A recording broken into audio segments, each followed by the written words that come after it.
Hello, and welcome to Season 2 of the Matters podcast, brought to you by Clio, the world's leading provider of cloud-based legal software. We're doing a few things differently in Season 2 than we did in Season 1, starting with a new format hosted by myself and Nefra McDonald. Hey Nefra, should we introduce ourselves? Hey Jack, I was thinking, why don't we introduce each other? I'll go first. I'm pleased to be joined this season by my co-host, Jack Newton. Jack is the CEO and co-founder of Clio, a legal tech company he began as a startup, which is now valued at over $1.6 billion. In addition to his work at Clio, Jack has spearheaded efforts to educate the legal community on security, ethics, and privacy issues around cloud computing, and he's a nationally recognized writer and speaker on the state of the legal industry. He hosted the Daily Matters podcast during the COVID-19 pandemic, and he's the author of the best-selling book, The Client-Centered Law Firm, which is the inspiration for this season of our show. Wow, thanks for making me sound so cool, Nefra. And I am, in turn, pleased to be joined by my co-host, Nefra McDonald. Nefra is our Affinity Partnerships Manager here at Clio. A graduate of the University of Miami, Nefra's experience in law school led her to devote her career to improving the legal industry. She speaks regularly at legal events and conferences across North America, and she is passionate about legal technology, attorney health and wellness, and the future of law. Thanks, Jack. So, about this season of Matters. We'll be focusing specifically on client-centered lawyering. We'll dive deeper into the concepts highlighted in Jack's Client-Centered Law Firm book by bringing you, our listener, into the fascinating conversations we're having at Clio with our friends and colleagues in the legal industry. We'll talk to lawyers, legal consultants, and scholars, and even some experts outside of legal to better understand what client-centered lawyering is, why the industry needs to shift in a client-centered direction, and how you can implement practical client-centered strategies at your law firm. Today's first episode is all about the why of client-centered lawyering. But let's back up a bit first. If you're new to the podcast or you haven't read Jack's book, we might need to explain what we mean by client-centered lawyering. And I thought, who better to give us the quick definition than the man who literally wrote the book on it? In legal, the term client-centered means that the services provided by legal professionals, firms, and organizations match the needs and expectations of legal clients. Although that may sound like an obvious business strategy, it's actually something that many law firms do poorly, and this has been the case for decades. Often, law firms don't prioritize what's known as the product market fit. The services firms are providing are not meeting the needs of the legal market. One great way to address this is to become a client-centered law firm. You know, I love the examples you use in your book about how clients' needs and expectations are changing. With the rise of client-centered apps like Uber, Airbnb, and Netflix, customers now expect higher levels of service from all kinds of companies, and law firms are no exception. Yeah, the bar has really been raised in all industries, including legal. Customers now expect a different experience from lawyers and law firms, and that's where the client-centered model becomes so important. Especially in light of the changes COVID-19 brought to the industry, the old models for legal service delivery just don't cut it anymore. That brings us to our first guest, Kim Bennett. Kim is an industry disruptor who founded a virtual brand strategy and protection law practice called K. Bennett Law. Kim has practiced law for more than a decade and a half, so I started our conversation by asking how she's seen the industry shift towards a more client-centered model during that time, particularly in the last several years. Yeah, I think that's an interesting question because have I seen it enough? I think we haven't seen it enough, but I've seen it happen much more in small law and interestingly, I will say a bit in corporate. And maybe because that's where I started in corporate. So we've always been focused on our internal clients and how to serve them and be keep them happy and thinking about how do we still grow as a team, be effective. But I find most of that movement happening in small law when I look at it globally, but I think we still have so much further to go. But I'll say, listen, mid-pandemic where we're at, the strides that we've made in the past year are phenomenal. And it's unfortunate it had to be a pandemic, but thank goodness. Maybe you can speak to that. What hints of the industry becoming more client-centric have you started to see emerge over the course of COVID? I think all of the assumptions a lot of law firms made about clients were dismantled during the pandemic. Like, oh, my clients will never want to just see me on video, or they always want to come into my office, or they won't take payment that way, or they can't use technology. And the pandemic moved everyone's life completely, which meant what maybe clients weren't used to, whether it was, clients that are maybe at, second half of life, and they're thinking about, well, those clients wouldn't be, they were super able to move forward, or their team members not being as effective working remotely. I just think a lot of the assumptions that people made were challenged, and they were dismantled during the pandemic. That allowed for people to, all the times they were like, no way this could happen. Now they saw that it could, and they were willing to start taking steps to really think about how to design better, how to think about the client experience, how to rethink how they're offering services, and think about how it can show up for their team and the people that they're working with and who they serve. So. And I think what we saw concurrent with that was also client perceptions and client expectations shifting really dramatically over the course of the pandemic as well. Even clients that may not have thought that their legal issue could be handled entirely over a Zoom call, for example, now understand it can be and may actually prefer that over meeting in a bricks and mortar law office. Oh, 100%. I mean, I think the courts are a great example of that too, where people who thought, well, I have to go to court to have this thing answered, or I was a judge, I have to be in court to be able to see my client, see not the client, see the person that's appearing before them, for sure. And I think we did a bad job as an industry of showing clients that there are different ways we can show up and serve them. And now clients had to move, and their perception of how we had to work with them was guided by how we told them we needed to do it. And because the world had to change, clients were so much more open because they realized, I operate my entire life like this. Why can't I work with my lawyer in the same way?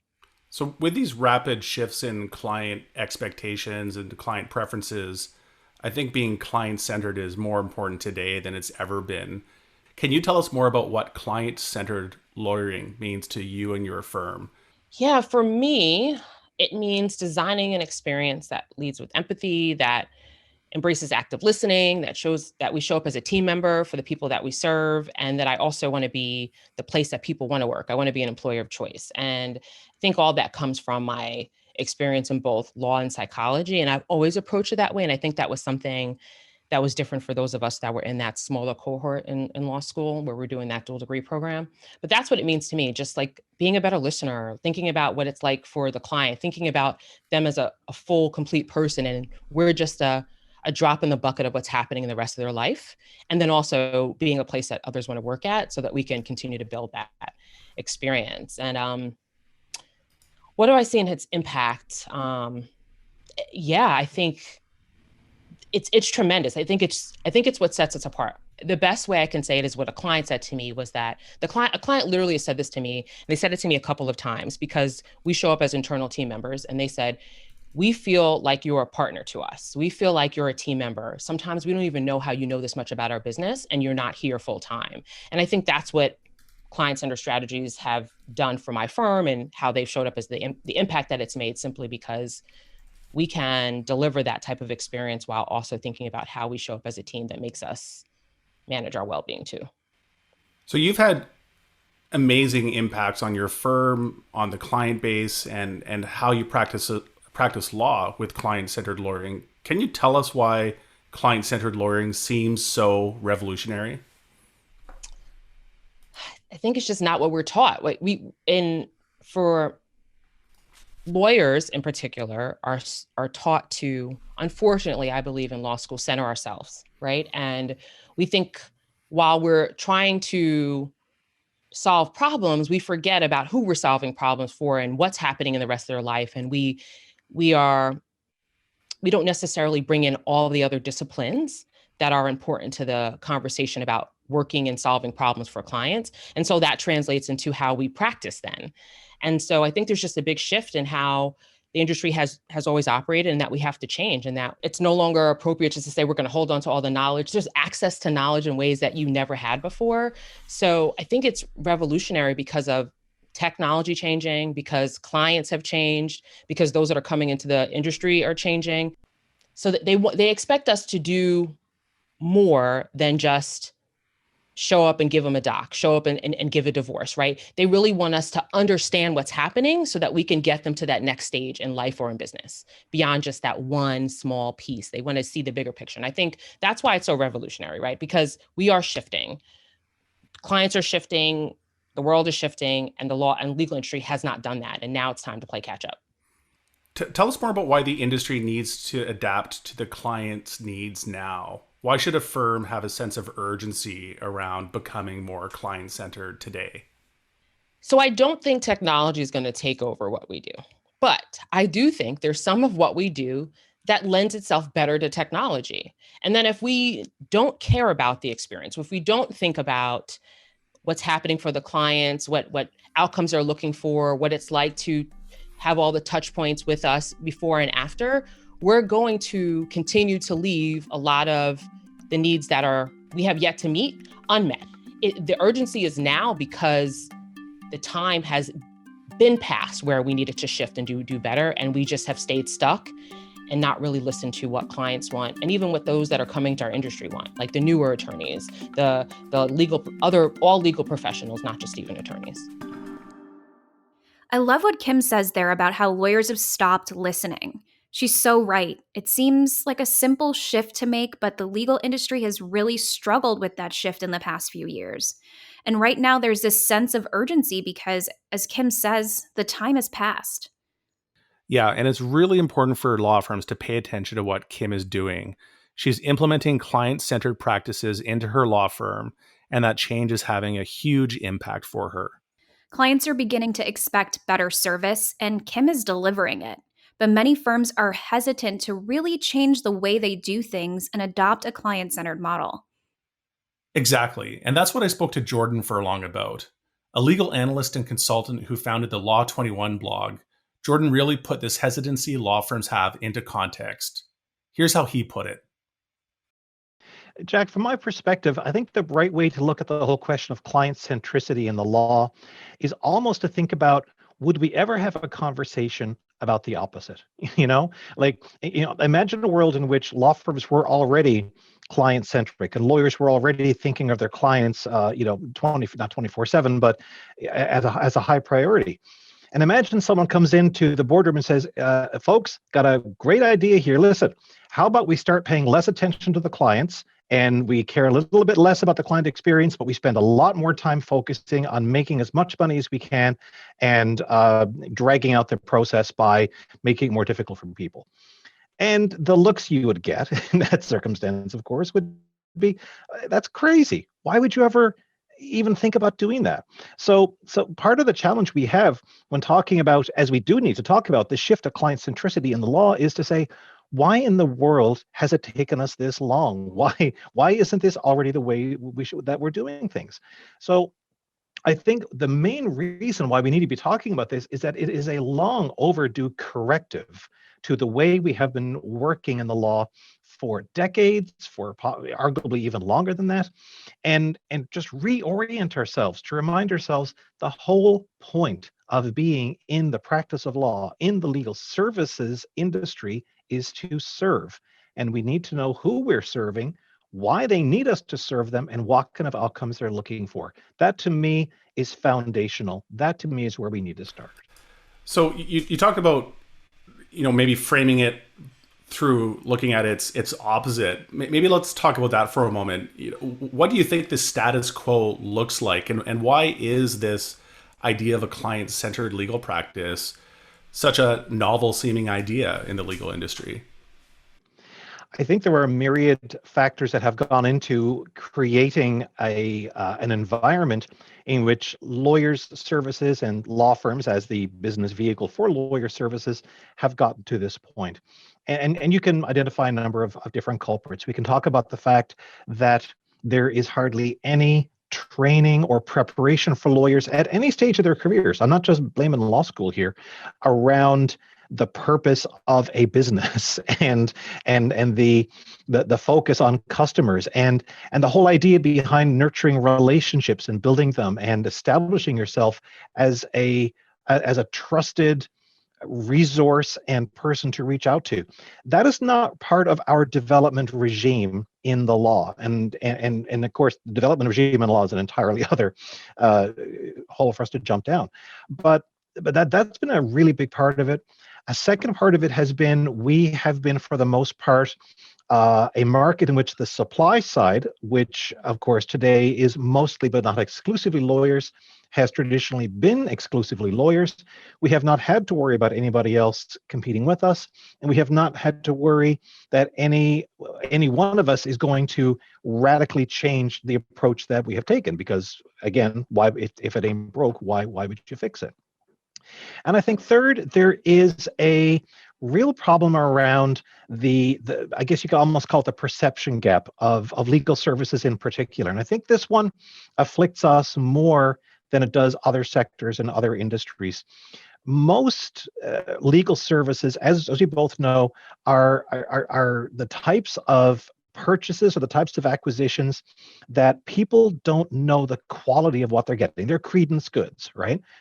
Are they any good? Well, we don't really know. We have to take the word of the people who are providing it to us. And that has created a position of immense trust and dependency on the part of clients. And they don't really have much choice except to accept what lawyers have said. This is how we go about it. And that creates this weird dynamic where there's a dependency and there's almost this massive hierarchical gap between the provider of services and the acquirer of services. So to a great extent, I think a lot of this is historical. A lot of this is just the built up baggage of a profession that evolved in a very staggering, lurching fashion from one decade to the next, and then suddenly has had to zoom forward into something brand new. So I don't really want to point fingers per se. That having been said, we are now aware. We have been aware for at least a few decades of this problem of lawyer centricity rather than client centricity. And from this point, and frankly for a while now, if we're not addressing this, that's on us. We can no longer blame, that's just the way things have always been around here. Okay, but now we know better. And what are we going to do about it? That is the question. So Jordan, maybe we can look outside the legal industry for a moment. And we've seen plenty of other industries be disrupted by new players that put a high priority on the customer experience and look to differentiate themselves through a great customer experience. And a few names that come to mind would be Amazon, Netflix, Uber, as good examples of these very customer-centric, even customer-obsessed organizations. Do you see this starting to happen in legal? I can absolutely see the potential for that in legal, but the potential is going to be maybe restricted a bit or harnessed a bit by various factors. Because on the one hand, the success of these businesses is phenomenal. And if I recall correctly, when I wrote the foreword for your excellent book, one of the scenarios I envisioned was, imagine a parallel universe where Sears figured out what to do and Amazon never developed, and Blockbuster figured out what to do, and so forth. And I think, and I still believe there are really harsh lessons there that the legal profession will have to learn if we don't get our heads around this. That being said, I think there are a couple of mitigating factors that are going to make it more difficult for a company, no matter how customer obsessed there rightly is, to make those kind of inroads. The first goes back to this idea of the credence good. If I'm renting a movie from Blockbuster and Netflix comes along and says, I'll give you the same movie, but I'll send it to you by courier, it's like, okay, great, that sounds good. It's the same movie. I know what I'm getting. And when it arrives, it's like, yeah, this is the movie I ordered. And so it's easier for us to do that. And to a certain extent, even the same with Uber versus taxis, right? I'm at point A, I'm getting to point B, right? So that's fine as well. So there's not as much of a concern about the quality or the nature of what we're getting. But that barrier is much higher in the law. The stakes are higher. The potential for fallout and damages if things don't go well, if I choose badly, is much higher. So I think there is a natural speed limit, in a way, created by the nature of credence goods in the law that is placed upon that ability to come in and sweep away through a truly innovative approach.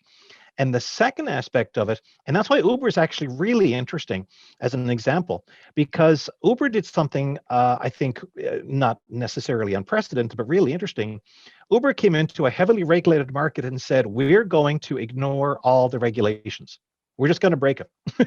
There are many rules around who can take passengers around. We're going to break every single one of them and see what happens. And the remarkable thing about it is that they broke every one of them and they managed to succeed. And you can raise some qualms and issues about the ethicality of that approach and about the sustainability of that approach across other industries, even this one. But it's an example of a new provider that came into an industry that recognized, yes, there's lots of regulations, but they can be broken with very few consequences. What would it look like if a provider like that came into the law? What would happen if an Elon Musk, for instance, came into the law and said, yeah, I know there's regulations. I know there's all these things. I don't care. I'm going to create this massive million-lawyer law firm. I'm not going to make billions of dollars, and I don't care what anybody says. And the fact of the matter is, that might actually work, but we don't know. We don't know what would happen if someone came in and threw the gauntlet down. To the extent that we have seen new providers come into the market, as admirable and as interesting as they have been, they have not been at that scale. LegalZoom was not at the kind of scale where they could take on all 50 states at one time and said, bring it on, I'll take you all down, right? It had to kind of go one by one by one. And although it met each of those challenges, it was a real drain on their time and their focus and their resources, and they were fighting branding battles and all this kind of stuff. So I think it could be done, but I think it would take someone with really deep pockets, absolutely no compunctions about breaking settled regulations, and again, we have a separate conversation whether that's right or not, and the ability to withstand all the headwinds that will come with that. We might see that, we might not, because again, law is not a very easy market to break into that way, but I think that is how change like that probably will come about.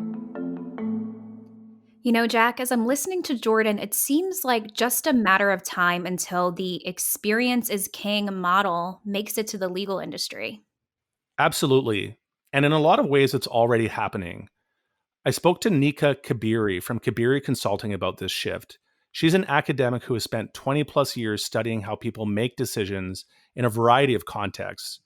Now she works with businesses of all sizes across all industry categories, helping them drive strategic growth. And she said from her perspective, the shift to this client experience is king model has started reshaping legal, driven by the same forces present in other industries that have already made this change. The industry trends that I'm seeing driving that shift are actually not or originating inside the industry. They're originating inside other industries. It used to be that the consumer didn't have as much power because they didn't have as much information. They didn't have access to information. They couldn't be in charge or have the agency over their decision-making the way they do now. Everything you need to know is on the internet. It's at your fingertips. And this is true of, if you want to buy a car, you want to buy a house, you want to buy a t-shirt or dog food. And this is the way that consumers are thinking right now. And this is how they've been thinking for a while. And legal has not been catching up. I think the legal industry is treating consumers as though they're consumers of the past. Meanwhile, consumers are engaging with products and services in a totally new way and expecting more because they can talk to each other now about what you're doing right and wrong. They can leave reviews. They can, it's not just word of mouth referral in real life. You can blast a lawyer on the internet and just either make or break their career. And there are also just so many resources, content out there to help consumers do what they need to do without lawyers. They demand to be at the center because they can be at the center. They've been at the center in every other industry. And they're going to expect it from their legal service providers as well. And if it's not so much the case that if you aren't human-centric, you're going to fail unless you are behind and you don't want to be behind. That's the key. Like you want to be at the forefront of this consumer centricity in the legal profession, or you will be left behind. So what's the opportunity maybe for law firms that hear this call to action, you do this or be left behind? Why is it important for those law firms to take a client-centered approach? And what's the opportunity for them if they execute on that really well? The people who are hiring lawyers are the same people that are doing all sorts of other things, buying all sorts of other things, and they're doing it in the same way that they're buying all these other things. So if you are treating those consumers as though they are different because they're looking for legal help than they would be if they're looking for a car, a house, or what have you, you are missing the mark. It's really not that hard to meet them where they are. It's really not that hard to reach them where they're at. You are a consumer like that now. I mean, you can imagine lawyers are all on Amazon. They're all buying stuff. You're reading reviews, you're looking at ratings. Just imagine looking for a lawyer the same way. And this is how people are looking for you. So it doesn't really take a lot of work to become client-centric or consumer-centric. And every little bit helps. It keeps you relevant. It keeps you ahead of the game. And if you fall behind, you are less relevant. You are less appealing. And there's also a halo effect with, like say things like the use of technology or the ability to put consumer needs first, that if you can do that, then everything else you do suddenly seems so much better, even if it's not. So there really is very little reason not to put the consumer first. What do law firms risk by not evolving to become more client-centered? By not evolving, law firms risk being irrelevant. They risk looking archaic and outdated. Like the stakes are existential. They are too high because your competitors, there are a lot of competitors, there are a lot of lawyers right now. And we see this through, their use of Clio and other types of technology, cloud services. There are a lot of lawyers that are getting on that bandwagon and they're moving fast and they're practicing virtually. I mean, you might not know this because you're not talking to these lawyers, but they're out there. We talk to them all the time. We research them all the time. And I mean, I personally know consumers who specifically ask, and their lawyers that they're hiring, do you text? Do you handle things digitally? Can I do e-signature? Are you remotely available for remote practice or remote representation? The ship has sailed, like it's going in that direction. The train has left the station. I don't know how many other analogies you want me to use, but it's really your livelihood depends on it. The other analogy, if you're looking to add to your collection that I like a lot, is the Wayne Gretzky quote. And apparently it's actually Wayne Gretzky's dad that said this originally, but you want to skate to where the puck is going, not where it was. Exactly. And that's how you win the game. Exactly. That's how you win the game. And okay, if I can bring in a boxing analogy, you can fight to win or you can fight to not lose. And they're two totally different things. And I think lawyers these days, a lot of lawyers who aren't consumer-centric are fighting to not lose. They just want to get by. They want to do good enough. But that's not the same as succeeding. All the analogies aside, what Nika is saying here is so important. And it's what most of our guests on this episode have said. The stakes are high, and the train is moving quickly away from the station. Now, obviously, as a legal software company, we believe that technology will help law firms become more client-centered and better meet the needs of the market. But is that actually the case? And if so, what does it mean for legal professionals and law firms? That is exactly where our last guest comes in today. Bill Henderson is a legal scholar, the editor of Legal Evolution, and co-founder of the Institute for the Future of the Legal Profession. Bill does a really great job of grounding this discussion in where the industry has been, how it's changed in the last 2 decades, and where he thinks it will go. Here's my conversation with Bill. Bill, what are some of the market changes you've seen impact the legal industry over your career? Oh boy, Jack, that's a really good question. I think that the first one, the one that made my career actually was noting the bimodal distributions. This is a little bit obscure, except if you lived through the era. But it was basically a white hot corporate law market that basically led to the shortage of entry level associates. We couldn't get enough of them, and it was a bidding war. It began it goes back to the 1980s, but we actually ran out of well credentialed people who were suitable for big law. And that happened around 2006, and so that it was when you have any kind of like height versus weight, it's a normal distribution. But there was two modes where you had a bunch of people making a certain amount of money in the center, and then a second mode that was way off to the right, where people were paying extravagant sums of money to the big law market, because there just wasn't enough people to kind of go around that met their kind of credentials. And that crashed and burned in 2009.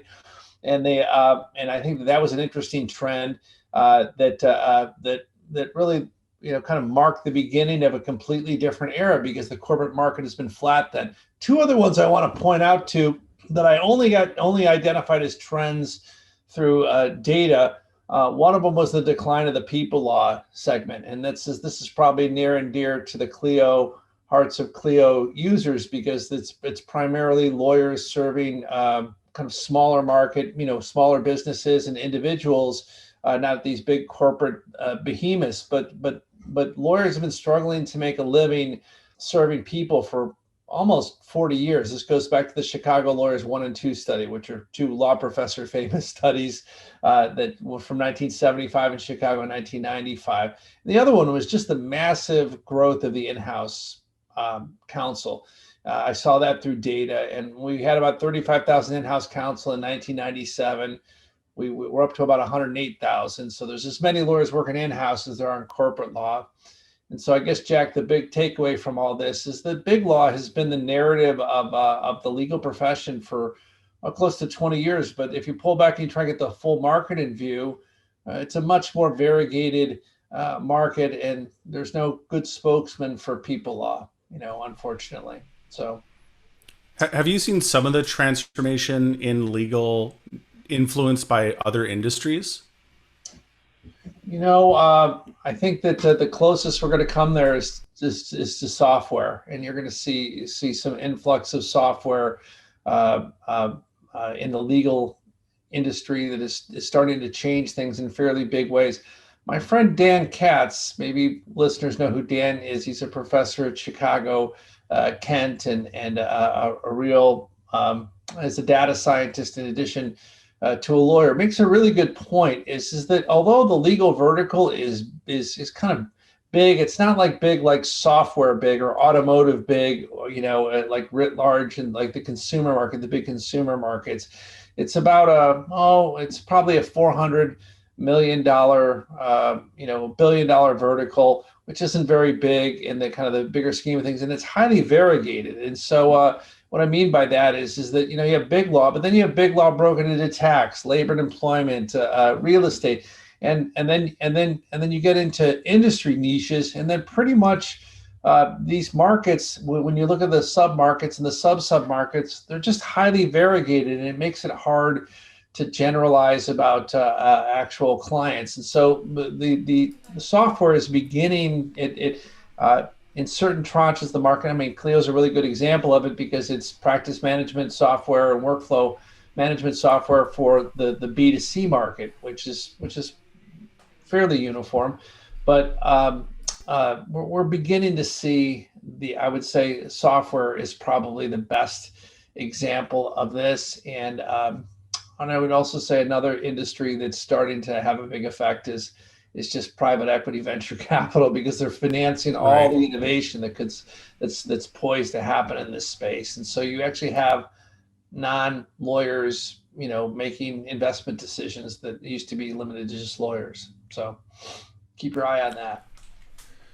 So you talked about the software industry influencing legal, and one of the things that's a famous tool in software development is being highly customer centric, being highly client centric, and how you build and iterate on a product. This concept of a minimum viable product that you iterate on based on what your customers are asking for. Some of the notions that have been popularized, like doing customer development by Steve Blank, for example. Can you talk maybe about how some of the ways that being more client-centric, being more client-focused could help law firms navigate some of the changes that are coming up?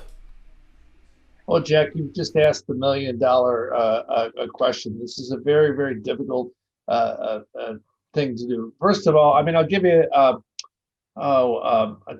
kind of client-centric. I mean, that is the secret to everything.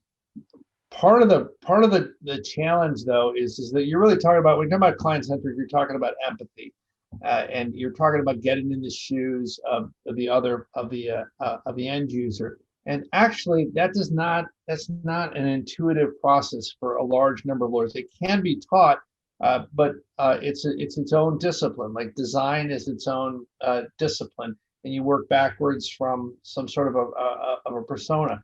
We skip that in law school. We don't even talk about empathy. Like in the medical profession, now they have bedside manner, all these things that they're teaching medical professionals or doctors. So we don't even have that. There's barriers everywhere toward just the commercial empathy. I do want to, if I can give you a better example of this. The best example I've ever heard is Shannon Salter, who's the executive director of the Civil Resolution Tribunal up in British Columbia.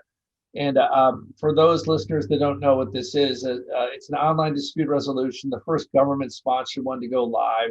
Started in Canada, I don't know, 4 or 5 years ago. And Shannon is a Canadian-trained lawyer that was given the task of doing it. This is actually written up on Legal Evolution. I'll post like 99 or something, like the history of it. But anyway, Shannon, the stars aligned, and they said, we're going to do just online dispute resolution in Canada. We're going to do it for small stakes disputes, and we're going to do it for strata disputes, which is the Canadian word for condominium disputes. And so they got this up and running. And Shannon said it was a Patapscan village when it was all it was a website and an Excel spreadsheet. There was no technology behind it, but there was a demand to build it. And she said what they did that really made a huge difference is they followed around people with a clipboard and they asked them all questions about their user experience. So, what do you think about this? What do you think about that? And Shannon, through that simple process of just observing how forms were being filled out and how people were reacting to them, she made these things more. She and her staff made these things more user-centric, and she said that was the key toward driving up the net satisfaction of the Civil Resolution Tribunal. Every month, the Civil Resolution Tribunal resolves about 5,000 matters a month. And then they get a net promote score, and about 86% of the people that use the online dispute resolution like it. Remember, there's a winner and loser. These are asking people at the end of it all, what did you think about this? And 85% of the people, including, are saying they had a good experience. It's because they got the thing down to a 6th grade level. So you could pick up your little smartphone, you could file your complaint, no lawyer necessary. Actually, no lawyer is even permitted to be involved in the process. And by and large, you can resolve 85% of these things at your kitchen table. This is all because of the user experience. It's all because putting the client first. And Shannon, when the Civil Resolution Tribunal was given jurisdiction over motor vehicle accidents, some of the personal injury lawyers kind of flipped out, including the ones in the United States that realized what was going on in Canada. And Shannon said, well, motor vehicle accidents, you can have a lawyer through the online dispute resolution, but why would you? You don't need one. And so, which means that the people who are going through the process, they don't have to split the fee with the lawyer. The advantage of this is that consumers are going to be made vastly better off, and that lawyers can move up the chain and start solving different orders of problems. We have so much access to justice. We're not going to run out of it in our lifetime. And software is how we're going to do it, and we're going to work backwards from the user experience. So, Jack, after you've had all of these incredible conversations, I'd love to end each episode with some of your biggest takeaways. I think from my perspective, Nefra, one of the main things that's really clear from these first set of conversations is that there is a profound sea change happening in terms of how the leading and most innovative law firms are thinking about the way they deliver legal services, and that is in a client-centered way. And I'm really excited to share these concepts out with a broader legal industry because, as obvious as some of these business strategies might seem, for a lot of legal professionals, they've never had the opportunity to get exposed to these ideas or taught how they can put these ideas into practice in their law firms.